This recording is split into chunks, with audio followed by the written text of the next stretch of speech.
서서 하시는 분은 그냥 서서 방패하시고 앉아서 하시는 분은 상대해 주시면 감사하겠습니다.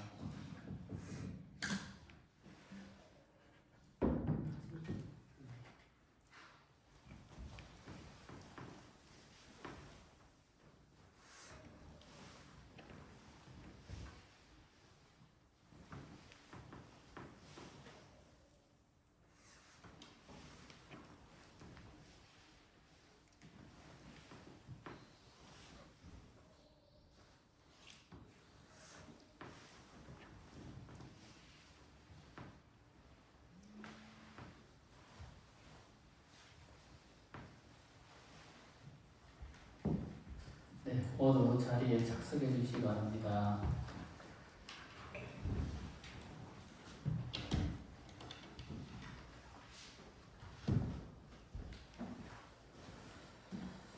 네, 오늘부터 이제 법화경 저희들이 이제 정기법회 때 물론 이제 법문을 했지만 저희들이 또 이제 매달 한 달에 한 번씩 법화경 전독을 봉행하면서 저희들이 원문으로 법화경 공부를 한번 해보는 것도 좋을 것 같다 그런 생각이 들어서 이런 자리를 이런 시간을 마련했습니다.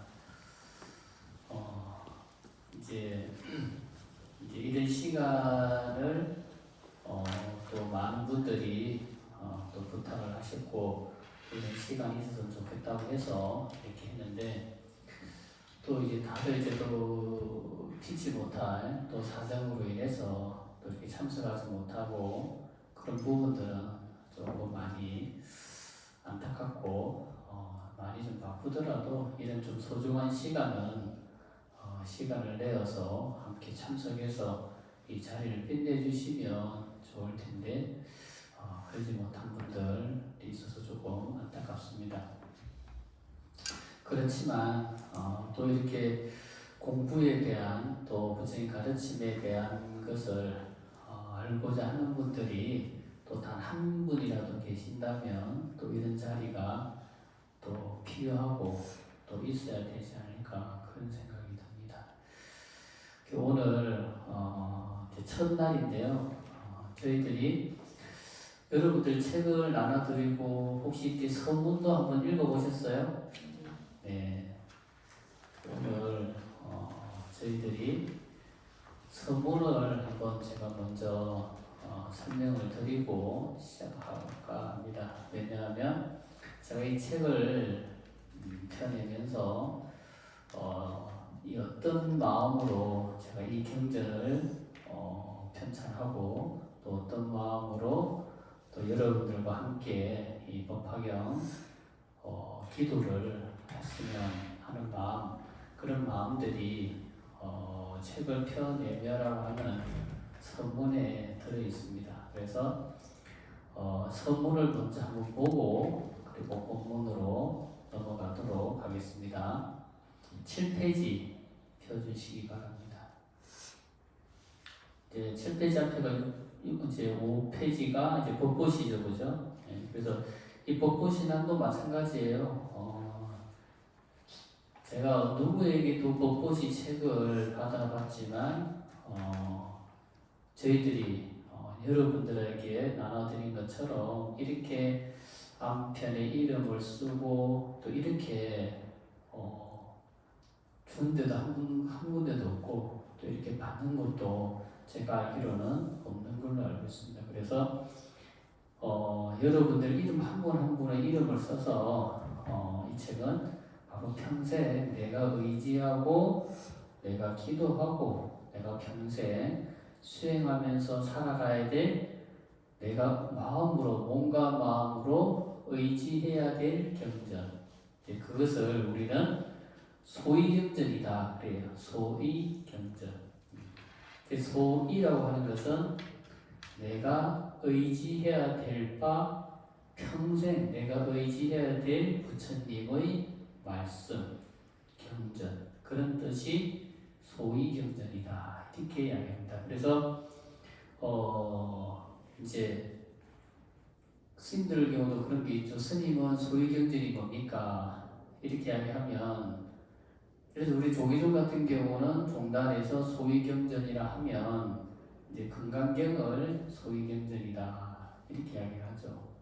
또 예를 들어서 뭐 천태종 같은 경우는 법화경을 소위경전이다 이렇게 이야기하고, 예를 들어서 또 화엄종이면 화엄경을 소위경전으로 한다.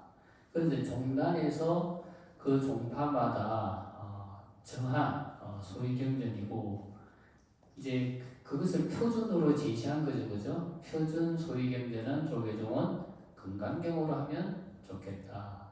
하지만 또 사람마다 근기와 욕망과 성품이 다 다르잖아요, 그죠? 그래서 근욕성이라고 그러죠. 그 근욕성. 그러니까 우리 중생들의 삶이 다 얼굴이 다르고 살아가는 삶이 다 다른 이유는 뭐냐면 그 다음에 요, 그 다음에 성. 근이라고 하는 것은 타고난 근기가 다 다르다는 거죠, 그죠? 사람마다 타고난 복이 다 다른 거예요, 그죠? 그래서 왜 경전에는 보면은 선근, 공덕 이렇게 하잖아요, 그죠? 그러니까 전생에 내가 닦은 선근 공덕이 많으면 금생에 내가 복을 많이 받는 거고, 내가 전생에 닦은 선근 공덕이 적으면 복이 박한 거죠. 그래서 근 이렇게 하면 내가 전생에 지은 복을 말하는 거죠. 그게 뭐 악근이 됐든 악한 근기가 됐든 선한 근기가 됐든, 그래서 선근 이렇게 얘기하는 거죠. 그래서 우리는 중생들마다 다 가지고 있는 근기가 다르다. 근기가 다르다. 그리고 욕이라고 하는 건 뭐냐? 우리 중생들이 가지고 있는 욕망이 다 다르다. 사람마다 욕망이 다 다르다는 거죠. 심지어 쌍둥이로 태어난, 그죠? 일란성 쌍둥이든 이란성 쌍둥이든 쌍둥이라 하더라도 좋아하는 음식이 다르고, 좋아하는 색상이 다르고, 좋아하는 질감이 다르고, 그렇잖아요, 그죠? 또 좋아하는 잘하는 공부 과목도 다르고 다 다르잖아요, 그죠? 그거는 근기가 다르기 때문에 그런 거예요. 그리고 가지고 있는 개별적인 욕망이 또 다 다른 거예요.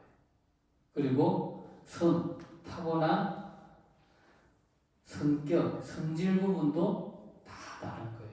그러면 어떻게 되겠어요? 조계종에서 표준으로서, 그죠? 표준으로서 소위경전을 정했지만, 중생들이 가지고 있는 근기와 욕망과 성품이 다르기 때문에 사람마다 좋아하는 경전도 다를 수가 있겠죠, 그죠? 그렇기 때문에 어떤 사람은 금강경이 소위경전이다, 나는 화엄경이 소위경전이다, 저처럼 저 같은 경우는 법화경이 소위경전이다. 그러면은 오늘 이렇게 모여서 함께 공부하는 우리 도반보살님들은 내가 아직 법화경에 대해서는 잘 모르지만 그래도 법화경이 부처님 말씀하신 경전 가운데 최고라더라. 부처님 말씀하신 경전 가운데서 또 최고의 공덕경이라고 하더라. 또 스님 말씀을 들어보니 또 법화경을 한번 내가 의지해서 내가 기도하고 또 수행도 하고 공부해보는 것도 정말 보람 있는 일이겠다. 그런 생각을 가졌기 때문에 여러분들이 법화경을 소위경전으로 삼고 기도를 시작하신 거잖아요, 그죠? 그래서 사람마다 소위경전이 다른 이유는 근기와 욕망과 성품이 모두가 다르기 때문이다. 그래서 오늘 우리는 법화경을 소위경전으로 해서 기도도 하고 공부도 하고 또 그 부처님 말씀에 따라서 우리가 내 삶에서 실천하면서 살아가는 그런 보살행을 하겠다는 거예요. 자, 그래서 이제 법화경을 이제 서문에서 부처님께서 열반에 드신 지 후 500세가 지난 지금. 그러니까 후 500세라고 하는 것은 첫 번째 500년, 두 번째 500년, 세 번째 500년, 네 번째 500년, 다섯 번째 500년이 후 500세가 되는 거예요. 그러니까 첫 번째 500년은 정법시대라 그러고, 두 번째 500년은 상법시대라 그러고, 세 번째 500년은 선정시대라 그러고, 네 번째 500년은 선정시대라고 하는 것은 이제 수행하는 사람들이 그래도 많은 시대라는 거죠. 그리고 네 번째 500년은 탑사 경고시대라고 해서 절을 짓고 불상을 만들고 불사를 하는 일이 많은 시대라고. 그리고 마지막 다섯 번째 500년을 뭐라 그러냐?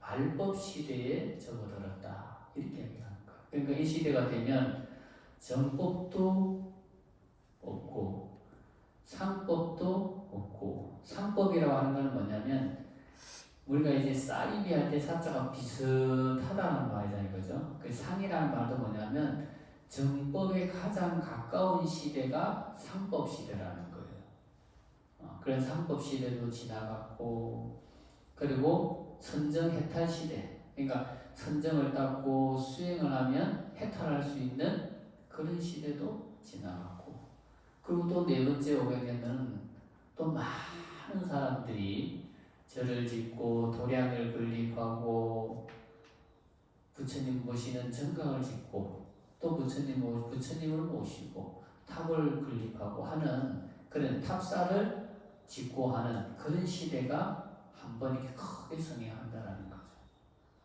그리고 마지막 후 500세 말법 시대가 되면 그런 것들이 다 무너지고, 그죠? 그런 것들이 무너진다라고 하는 것은 그냥 건강경에서 말하는 걸로 하면 아상만 있는 거예요. 아상. 그냥 나만 잘 살면 되고, 나만 행복하면 되고, 나만 잘 먹고 잘 살면 된다. 이런 생각이 한 사람의 생각으로 끝나면 그건 별 문제가 안 되지만, 그 한 사람의 생각이 아니고 한 사회의 생각이 되고, 그것이 한 국가의 이념이 되고, 그건 어찌 됩니까? 세상이 혼탁해지는 거예요. 지금 우리가 뉴스 같은데, 신문 같은데 보면 미국 대통령이, 그죠? 트럼프 대통령으로 당선이 되고, 벌써 이제 당선인 신분인데도 불구하고 세계 정세가 요동친다 그러잖아요, 그죠? 많은 것이 바뀔 거라는 말들을 하잖아요, 그죠? 그건 뭐예요? 트럼프가 하는 이야기는 뭡니까? 우리 미국이 잘 살아야 되는 거고, 우리 미국이 세계에서 제일 잘 살아야 되고, 우리만 잘 살면 된다. 지금 그렇게 이야기를 해서 많은 사람들이 그런 생각을 가진 많은 미국인들이 트럼프를 뽑았잖아요, 그죠?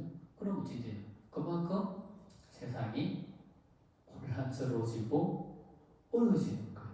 그러니까 한 개인의 생각만으로 그치면 문제가 안 되지만, 아까 말씀드린 것처럼 한 사회의 생각이 되고 한 국가의 이념이 됐을 때는, 그러면 우리나라만 그런 생각을 가지는 게 아닐까 하는 거죠. 그러면 우리나라만 잘 살면 된다. 이웃 나라도 우리나라만 잘 살면 된다. 이러면은 이제 어떻게 내가 잘 살기 위해서 남의 걸 빼들어야 되잖아요, 그죠? 그러면 어떻게 돼요? 전쟁도 나고 싸움도 나고 다툼도 나고 하면서 세상이 어려워진다는 거죠. 그러니까 그게 무슨 시대다?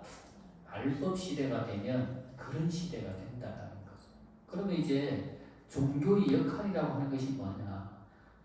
세상이 혼탁스러워질 때 항상 종교와 정치가 하나로 결탁할 때 항상 세상은 혼탁스러워지거든, 혼탁해지는 거거든요.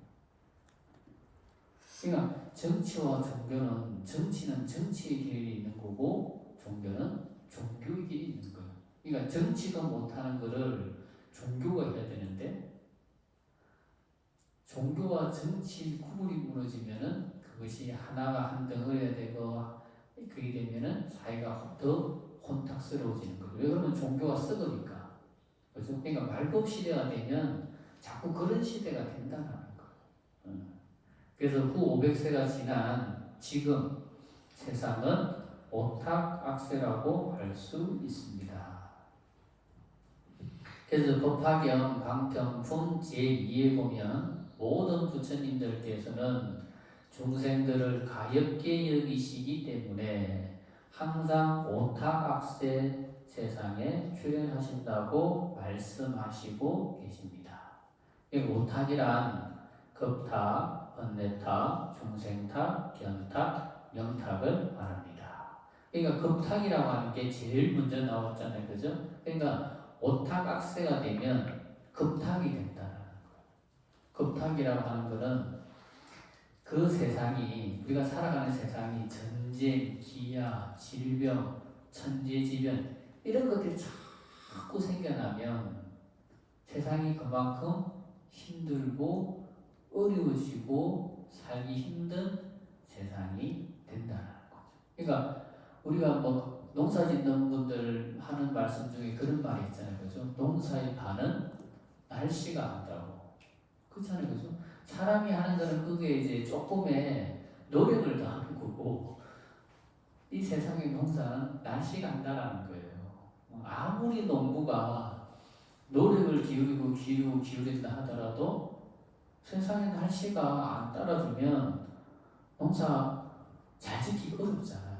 그러면 속된 말로 세상에 농사가 잘 안 되면 그만큼 더 세상이 힘든 사람은 더 세상을 살기가 어려워지는 거잖아요. 그러니까 이제 그런 데 전쟁이라든가 기아라든가 질병이라든가 천재지변 이런 것들이 많이 생기는 시대가 바로 뭐다? 급탁이라는 거예요. 급탁.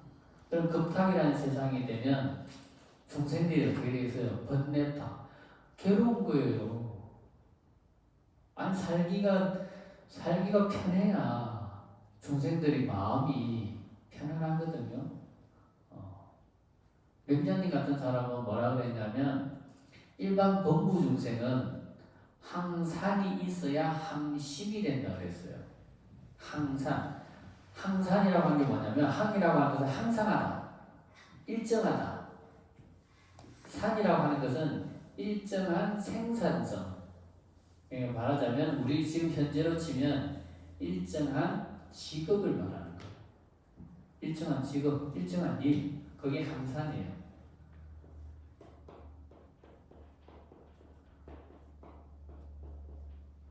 그래서 항산이 되어야지만이 일반 사람들은 항심이 된다는 게 항심. 마음이 일정한 마음을 쓸 수가 있다는 거예요. 세상 살면서 내가 경제적으로 여유가 있어야 내가 마음을 조금 여유롭게 쓰고 편안하게 쓰고 남을 배려할 수 있는 마음을 쓰게 되잖아요. 그죠? 근데 일정한 직업이 없고 일정한 생산성이 없어지면 사람 마음이 어떻게 돼요? 자기도 모르게 각박해지고 자기도 모르게 사람이 팍팍해지잖아요. 그죠? 그렇듯이 항산이 되어야 항심이 된다는 거예요. 그러니까 급탁이 돼서 전쟁, 기아, 질병, 천재질병이 돼서 항상하기 어려운 세상이 된 것이 됩니까? 항심하기 어려우면 중생들은 고통을 받는 거예요. 몸과 마음으로 온갖 고통이 따르는 거죠. 그럼 몸과 마음의 고통에 의해서 병도 생기는 거고, 이제 번뇌탕이 되는 거고. 그러면 중생탕이라는 건 뭐냐면 사람이 먹고 살기 힘들고 어려우면 그 텔레비 간혹 가다 보면 세상에 경제가 많이 어렵고 살기 어려우면 힘든 사람들이 뭐라 그러냐면 내가 지금 먹고 살기 힘들 때 내가 지금 못할 일이 뭐가 있겠어요? 그런 말을 해요. 내가 지금 못할 일이 뭐가 있겠어요? 이런 말을 하거든. 이게 뭐냐면 세상이 힘들고 어려우면 중생의 몸과 마음이 괴로우면 중생탁이라는 건 하는 짓이 좋은 일을 하는 것이 아니고 나쁜 일을 한다는 거예요. 나쁜 일을. 그리고 견탁. 그 나쁜 일을 하는 그 사고에는 뭐가 있어요? 생각이, 사고가 나쁘게 물들어 있는 거예요. 세상이 아무리 힘들고 어려워도 할 일이 있고 해서 안 되는 일이 있잖아요. 그죠? 근데 이 사고가 무리들 거지래요. 지금 내가 죽게 생겼는데 남이 죽고 살고 내가 지금 그것까지 신경 써야 되느냐 이렇게 되잖아요, 그죠? 그게 견탁이에요. 그리고 명탁이란 뭐냐? 그런 세상이 되면 중생들의 수명이 짧아진다. 그게 명탁이에요. 그러니까 이런 오타각세가 된다는 거죠. 그래서 항상 다른 경전에서는 견탁을 제일 먼저 설명하는데 오직 법화경에서는 겁탁이 제일 먼저 나옵니다.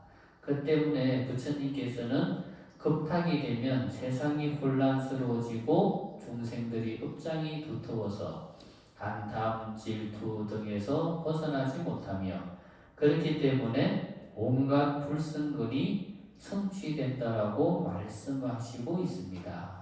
그래서 겁탁이란 우리가 살아가는 이 세상이 혼탁해져서 전쟁, 기아, 질병, 환경오염, 기후위기 등으로 인한 온갖 천재지변들이 발생하게 된다는 것입니다.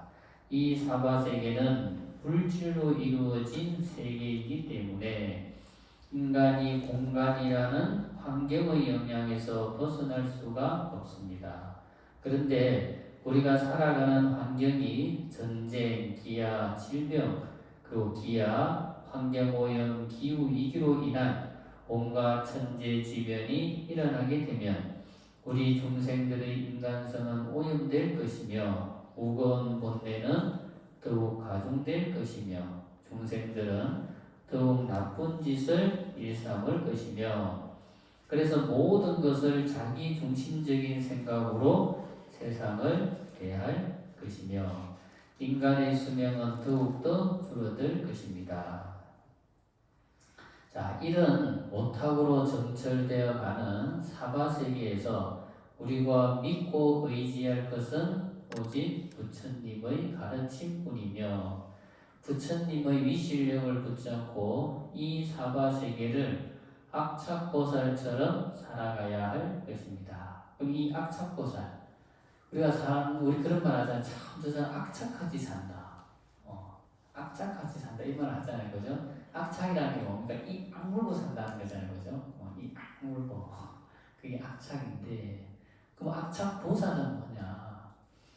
우리가 이제 세상에서 좀 이제 힘들고 좀 험악하다는 표현보다는 정말 힘들게 사는 사람들 진짜 이 악물고 악착같이 산다 이런 말을 쓰는데 여기 악착보살이라고 하는 분은 뭐냐? 어떤 이제 어머니가 돌아가셨어. 어떤 보살님이 돌아가셔가지고 그 아들이 돌아가신 어머니를 그리워하면서 49제를 다 지내드렸어. 근데 그 아들이 돌아가신 어머니를 생각하니까 너무 슬프고 괴로워서 너무 우는 거예요. 근데 엄마는 이제 제가 끝났으니까 빨리 이제 반야용선 타고 빨리 저 극락 가야 되는데 아들이 너무 찔찔 짤고 우니까 엄마가 어때? 그러면 그걸 매정하게 팍 풀이치고 못 가는 게 또 엄마의 마음이잖아요, 그죠? 아들이 너무 저리 우니까 가야 되는데 못 가고 있는 거예요.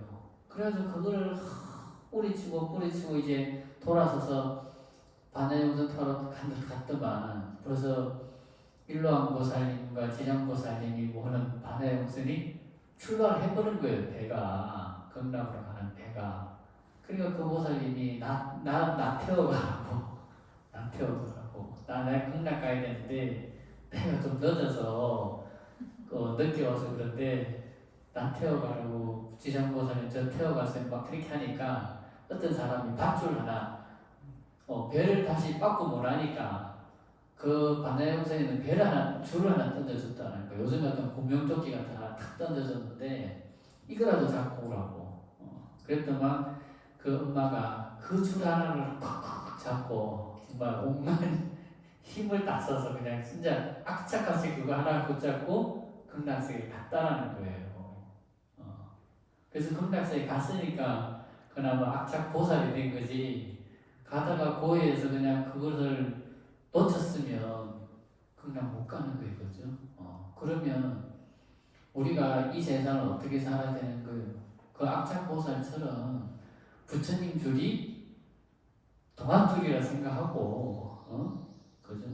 부처님 줄이 동안줄이라 생각하고 악착같이 붙들고 부처님 가르침에 의지해서 이 고해의 세계, 그죠? 이 사바 세계를 살아가야 된다. 그런 뜻이에요. 무슨 말씀인지 알겠죠? 네. 그래서 우리는 이 사바 세계를 부처님 가르침에 의지해서 그 악착보살처럼 절대 손 안 놓고 악착같이 그 동아줄을 붙잡고 가야지만이 우리가 이 고해의 세계를 벗어날 수 있고 괴로움의 세계에 벗어나서 저 열반은 듯 피안의 세계로 도달할 수 있다. 그런 뜻으로 우리가 이제 악착보살처럼 살아가야 된다. 그랬던 거예요. 그래서 우리는 지금 법화경 천일기도를 통해서 우리는 불도 수행을 하는 부처님의 아들이자 딸이다라고 하는 사실을 알게 되었고, 불법이 얼마나 광대무변한지도 알게 되는 계기가 되었습니다. 그래서 불법문 중에 수많은 불사가 있겠지만 그 중에서도 단연 최고의 불사는 바로 부처님을 도와서 중생을 교화하는 불사일 것입니다.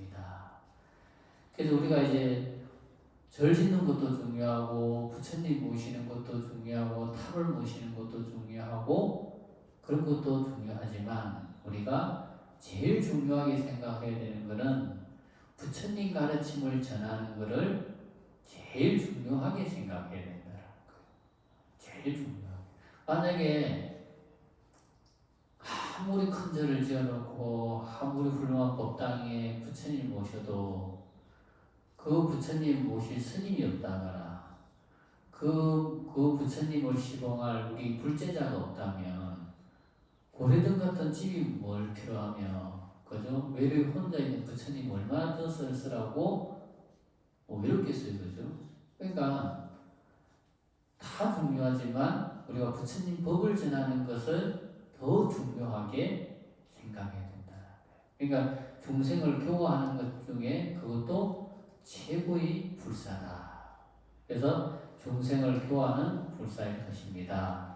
그래서 법화경 500제자 수기품에 보면 부처님께서 부르나 미다라니자를 칭찬하시기를 부처님의 정법을 호지하고 부처님을 도와서 정법을 선양하며 중생들에게 정법을 가지고서 보여주고 가르쳐주며 이롭게 해주고 기쁘게 해주며 또 중생들을 안욕따라 삼약삼보리에 들어가게 하며 불국토를 청정하게 하기 위해서 항상 중생교화의 불사를 짓는데 최고다라고 말씀하였습니다. 그러니까 부처님 제자 가운데 이와 같은 찬탄과 또 이와 같은 찬탄을 받은 제자는 부르나 비다라니자가 유일하다.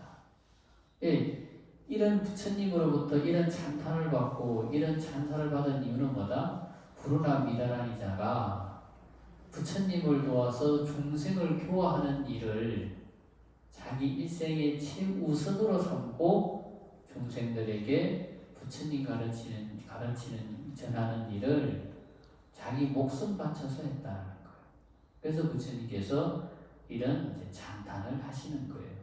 그러면 우리들도 법화경을 늘 수지하고 독송하는 우리들도 늘 법화경을 수지하고 독송하고 또 부처님 가르침을 배워서 내가 아는 대로 아는 만큼이라도 부처님 가르침을 전할 수 있는 사람, 그 사람이 최고의 불자다. 이렇게 말씀하는 거예요.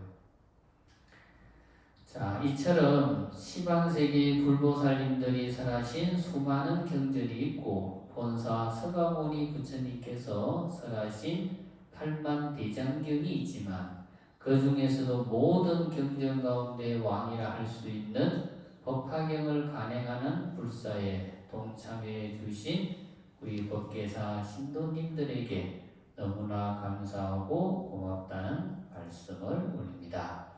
그리고 법화경 경전을 간행하는 공덕은 그 어떤 공덕과도 비교할 수 없는 공덕이며 오탁 악세의 세상에서는 법화경을 수지하는 일은 어떤 일보다도 가치 있는 일이며 희유하고 불가사의한 일이며 오타각세에서 법화경을 수지 독송하는 공덕은 어떤 공덕과도 비교할 수 없는 공덕임을 경전 곳곳에서 말씀하시고 계십니다.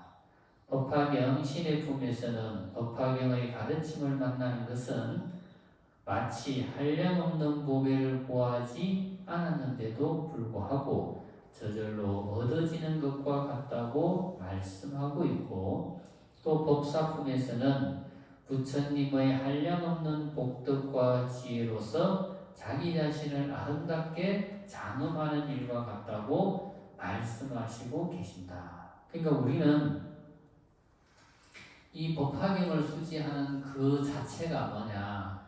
부처님의 공덕으로서 자기 자신을 장엄하는 일이다. 그러니까 법화경에서 그런 이야기 하잖아요. 그죠? 이 세상에 수많은 사람이 있지만 그 사람 가운데서 최고가 누구냐? 법화경을 독서하는 사람이 최고다. 그러면 법화경을 독서하는 사람이 최고일 수 있는 이유는 나는 볼품이 없다 하더라도 나는 보잘것없다 하더라도 부처님의 공덕으로서 자기 자신을 장엄하기 때문에 내가 최고가 될 수가 있는 거예요. 그래서 우리가 부처님의 아들이 되고 딸이 될 수 있는 이유도 우리가 부처님의 그 한량없는 공덕에 의지해서 부처님의 아들이 되고 딸이 되는 거다. 그렇게 생각하시면 되겠어요. 자, 그래서 법화경을 간행해서 법보시하는 간행불사의 환희심으로 동참한 당신은 세상에서 가장 복이 많고 행복한 사람입니다.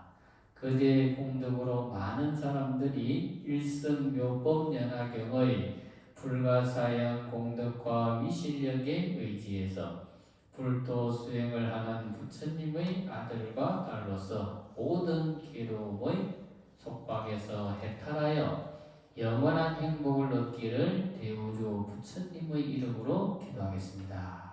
나무사딸과 나리카 수도라. 그래서 대한불교조계종 법화도량 법계사주지 선범 석현 이렇게 해서 서문을 한번 읽어봤습니다. 자, 그래서 이제 17페이지 이제 법화경 본문으로 넘어가도록 하겠습니다. 자,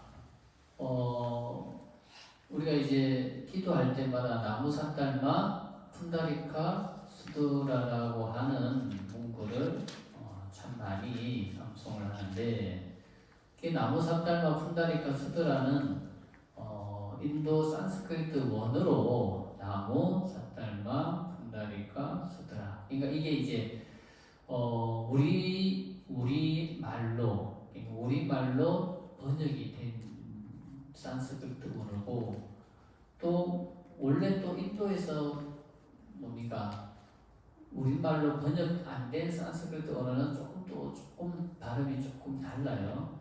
조금 다르지만 우리말로 번역된 산스크리트 원어는 나무 사딸마 푼다리카 수다라가 가장 이제 원어에 가깝다. 그리고 이제 원효 스님이 법화경 종료라고 하는 책에서도 법화경의 이름은 나무 사딸마 푼다리카 수다라라고 이렇게 한문으로 써놓으셨어요. 그래서 우리나라는 고래로 나무법음 연화경을 산스크리트 원어로 나무 사딸마 푼다리카 수다라 이렇게 해왔다라는 거죠.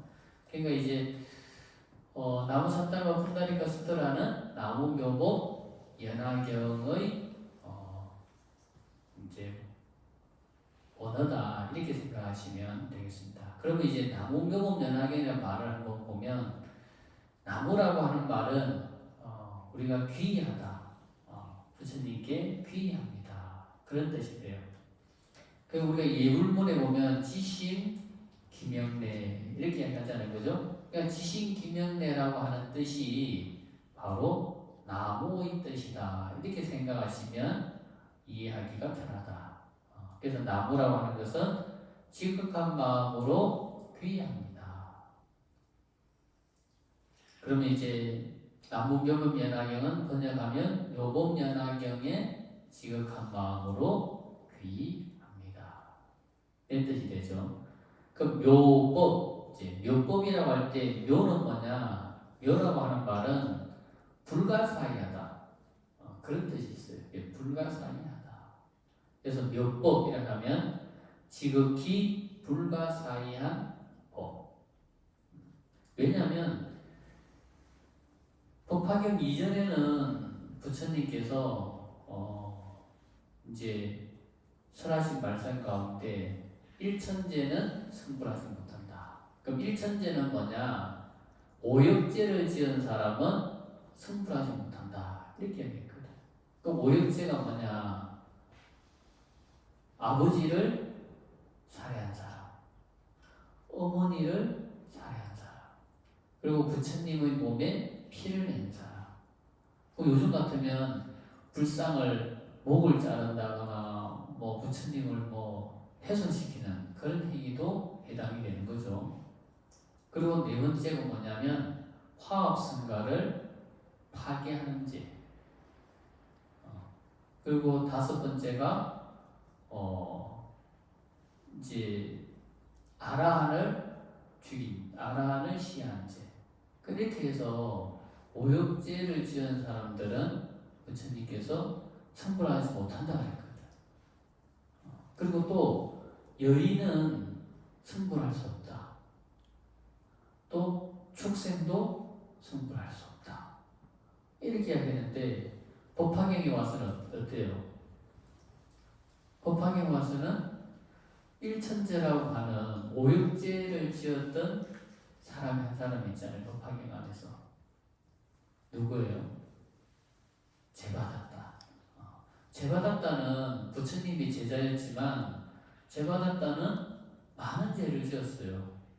자, 제바닥다는 부처님을 시해하려고 하는 마음으로 코끼리에게 술을 먹여가지고 부처님한테 보내고, 또 부처님이 산길을 걸어갈 때 큰 돌을 굴려가지고 돌에 깔려 돌아가시게 하려고 돌을 굴리고, 근데 그 돌을 굴렸는데 돌이 이렇게 막 굴러다가 탁 이제 작은 돌이 탁 큰 돌이 튄 거예요. 그래서 근데 그 돌이 파편이 부처님 발에 탁 부딪혀가지고 부처님 발에 살짝 상처가 나서 피가 났다 그래요.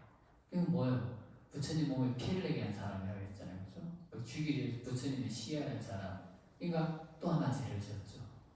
그리고 또 그것도 제받았다가 청부살인업자를 고용해가지고, 살인 청부업자를 고용해가지고 그 부처님을 또 시해하려고 사람을 보내는 거예요. 처음에 한 명을 보내요.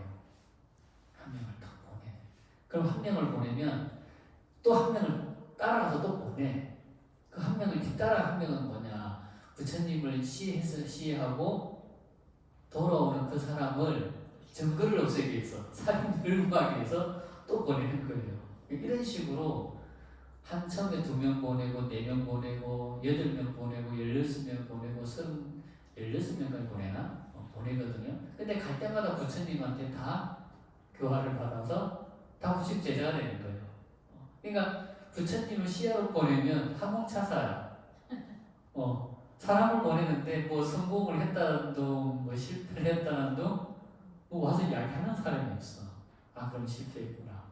그 2명 보냈다가 2명까지만 안 되는구나. 그럼 4명을 보내야 되겠다. 그또 4명을 보내고 4명 보내도 안 되는구나. 그럼 8명을 보내야 되겠다. 또 8명 보내고 또 8명 보냈는데도 또 소식이 없으니까 또 16명을 보내고 16명을 보내고 32명까지 보냈나? 그래서 또 32명까지 보내요. 근데 다 가는 사람들마다 다 부처님이 교화를 받아서 제자가 됐다는 거잖아요. 그러니까 제받았다는 거예요. 벌써 부처님을 시해하려고 하는 죄를 몇 가지나 저질렀어요. 그죠? 그런데 그 제받았다가 죄받았다 품에서 부처님으로부터 수기를 받잖아. 뭐라고 수기 받아요? 천왕년에 다음 한량없는 천만원급의 시간을 지나서 천왕년회가 될 거다 라고 하는 수기를 주시는 거죠. 봐요. 그러니까 이 천재도 성불하자는 거죠. 그러니까 법화경에 와서는 법화경의 법이 그래서 불가사양 법이라는 거. 그러니까 법화경 이전에 성불 못하는 중생이 법화경에 와서는 성불하는 거예요. 우리가 그런 말 하잖아요, 그죠? 선방 수행자들이 제일 많이 공부하는 하두 참선 하두 중에 구자 무불성이라는 게 있어요. 그게 뭐냐면 계에도 불성이 있습니까? 이거거든. 이 말은 뭐예요? 계도 부처되는 겁니까? 그러니까 계에도 불성이 있으면 부처된다는 말이잖아요, 그죠? 근데 저 개 똥도 묻고 뭐도 묻고 뭐다 묻는 저 개가 저 개한테도 불성이 있냐는 거예요. 근데 우리가 생각하는 그 축생에게도 불성이 있어서 성불한다는 거잖아요. 제받았다 품의 용녀가, 그죠? 용녀잖아요, 그죠? 그러니까 우리가 생각하는 용 이렇게 하면 동양에서 생각하는 용의 개념과 인도에서 생각하는 용의 개념이 다른 거예요. 그러니까 우리가 동양에서 생각하는 우리가 생각하는 용은 뭡니까?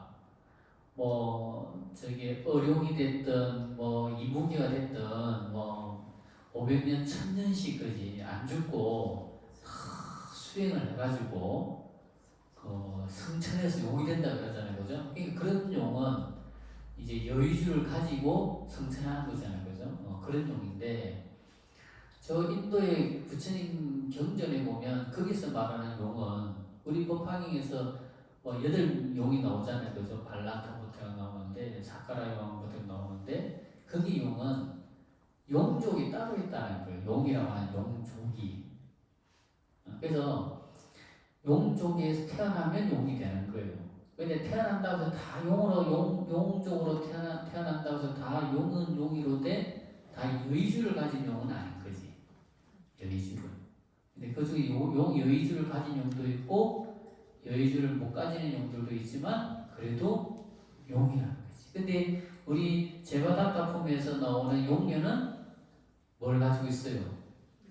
여의주를 가지고 있는 용이에요. 경전에 나오잖아. 용녀가 부처님한테 자기가 가지고 있는 용을 여의주를 부처님한테 바치잖아. 그죠? 그러니까 그 용녀는 여의주를 가진 용이라. 근데 그 용녀는 용족이기 때문에 축생이 되잖아요. 그죠? 축생이지. 또 축생인데 뭐예요 또? 여자용이잖아. 그죠? 그렇잖아. 여자잖아요. 근데 성불하잖아요. 그 부처님이 여인은 성불을 못한다 했는데 법화경에서는 여자도 성불한대. 그게 얼마나 불가사의한 법이에요. 그래서 이 법화경을 뭐라 그런다? 요법이다. 왜? 부처님 법화경 이전에 설한 경전에서는 도저히 우리가 이해할 수 없고 도저히 상상할 수 없는 일이 어디에서 일어난다? 법화경에 와서 일어나는 거예요. 그래서 명법이다 이렇게 이야기하는 거지. 전에 제가 그 가사 이야기할 때 말씀드렸잖아요. 그 용족으로 태어나면 용이로 돼. 여의주를 가지지 못한 용으로 태어나면 그 용족이라 하더라도 세상 사는 게 참 힘든 거예요. 왜? 그 가루라라고 하는 우리말로 하면 저 인도말로 우리 경전에서는 가루라 이렇게 이야기하고 우리 동양에서는 금시조라고 하지. 금시조. 이 금시조라는 놈이 말하자면 독수리처럼 생긴 새인데 큰 새인데 그 새가 얼마나 큰지 그 새가 바다에 가서 날개짓을 탁 하면 그 바람 힘에 의해서 물결이 탁 일어나면 이게 바다가 갈라진대요. 그러면 이제 그 속에서 여유가 없는 용들은 그 가루라가 낼름 잡아먹는다는 거예요. 그러니까 여의주가 있는 용은 여의주로 신통 변화를 부리니까 못 잡아먹는데 그 여의주 없는 용들은 그냥 늘렁내. 그냥 독수리 날아가다가 배 모으면 그죠? 그냥 늘렁 잡아먹듯이 그냥 늘렁늘렁 잡아먹는 거예요. 그러니까 그 이제 용왕이 부처님한테 가서 가루라 때문에 저희 용족들이 뭐 멸종을 하게 생겼다고. 그래서 부처님 어떻게 하면 좋겠습니까? 그래서 부처님 그 대자대인가신 부처님께 방편을 알려주면 좋겠다고 해서 그래서 부처님이 당신이 입고 있던 가사 조각을 주면서 이걸 가지고 있으면 가루라가 와서 아무리 가루라의 해를 입지 않을 거다. 그래서 이제 가사 불사하고 나면 짓고 난 그 가사 천 조각이도 가져간 이유가 그때부터 그런 일이 생겨났다 그러잖아요, 그죠? 그래서 그때 한번 할 때 말씀을 드렸는데 어쨌든 간에 이제 법화경 제거단법품에서는 그런 몇 가지의 불가사의한 일들이 일어나는 거예요. 그래서 법화경을 묘법이다 이렇게 되는 거예요. 그럼 이제 묘법 연화. 연화는 뭡니까? 연꽃이잖아요, 그죠? 연꽃은 연꽃인데 이 연꽃은 홍년도 아니고 백년을 상징한다. 신년, 백년을 상징하는데 연꽃은 무슨 의미를 가지고 있냐? 지극히 청정하다. 지극히 깨끗하다. 그러니까 연꽃이 더러운 물에서 솟아오르지만 그 더러움에 물들지 않잖아요, 그죠? 가장 더러운 진흙탕에서 올라와도 그 연꽃의 잎과 그 연꽃은 얼마나 아름다워요. 그리고 그 뿜기는 향기도 얼마나 크게, 그죠? 그래서 그 연꽃은 무슨 의미다? 지극히 청정하다. 그러니까 여기서 말한 연꽃은 무슨 비유냐? 이 사바세계를 살아가는 우리 중생들을 연꽃에 비유한 거야. 연꽃에. 그러니까 우리가 늘 기도하고 공부할 때마다 우리는 불도 수행을 하는 부처님의 아들이자 딸이다. 이 말은 뭐예요? 지금은 아들이고 딸이지만 다음 생은 뭡니까? 내가 성불할 부처라는 말이에요. 성불할 부처. 그러니까 얼마나 희후해. 생긴 이 모습, 이게 별 볼 일 없이 생긴 내가 부처님 아들이래. 부처님 딸이래. 얼마나 지극히 불가사해, 그죠? 그리고 우리가 번뇌에 물들었다면 우리는 부처로서 승불하지 못하는데 이 모습 이대로도 지극히 청정하고 마치 더러운 그 진흙탕에서 아름다운 연꽃을 피우던 이 괴롭고 힘들고 어려운 이 사바세계 안에서도 우리가 부처로 살아갈 수 있는 이유는 바로 여기 있는 거예요. 세상이 힘들고 어렵고 혼탁하다 하더라도 우리 마음은 늘 언제나 항상 깨끗하고 청정할 수 있잖아요. 그래서 우리는 늘 깨끗하고 청정하고 행복하게 살기 위해서 우리가 매일 법화경을 하루에 한 품씩 기도하고 독서하는 거 아니에요, 그죠? 그러니까 연꽃이라고 하는 것은 지극히 청정하다 이런 의미가 있는 거예요. 그리고 이제 수도라가 경이잖아요, 그죠? 경이라고 하는 말은 뭐냐? 지극히 원만하고 부족하다. 원만하다라고 하는 말은 뭐예요? 원만이라고 하는 것은 둥근 걸 말하는 거잖아요. 둥근 원. 원만하다는 것은 둥근 원을 상징하는 거지. 원은 모난 데 없이 꽉 차 있잖아요, 그죠? 원은 모난 데 없이 꽉 차 있기 때문에 원만하다. 그리고 부족함이 없이 온갖 공덕이 다 구족되어 있다. 그래서 경이라는 말은 지극히 원만하고 부족하다.